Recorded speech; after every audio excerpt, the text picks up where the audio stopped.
महाकुंभ मेला जहाँ विश्वर सबुठारु बड़ धार्मिक महोत्सव। एठारे कोटी कोटी भक्त तांकर पापमोचन एवं मुक्ति पाई एकत्रित होइथांती।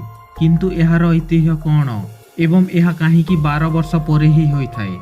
आसंतु कुंभ मेला विषय रे पूरा विस्तार भावरे जानिबा।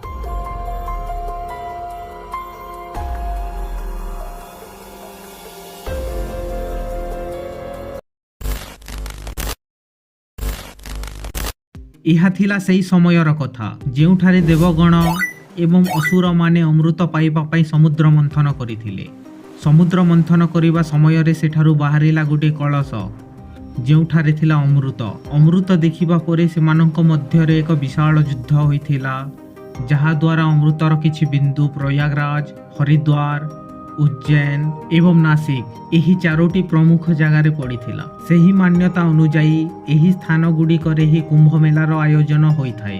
କୁମ୍ଭ ମେଲା ପ୍ରତ୍ୟେକ 12 ବର୍ଷରେ ଥରେ ହୋଇଥାଏ, କିନ୍ତୁ ପ୍ରତ୍ୟେକ 144 ବର୍ଷରେ ହୁଏ ଏକ ଅତ୍ୟନ୍ତ ବିଶେଷ ମହାକୁମ୍ଭ, ଯାହା ଏହି ବର୍ଷ ମଧ୍ୟ ଜାନୁଆରୀ 13 ତାରିଖ ଠାରୁ ଫେବୃଆରୀ 26 ତାରିଖ ମଧ୍ୟରେ ହେବ।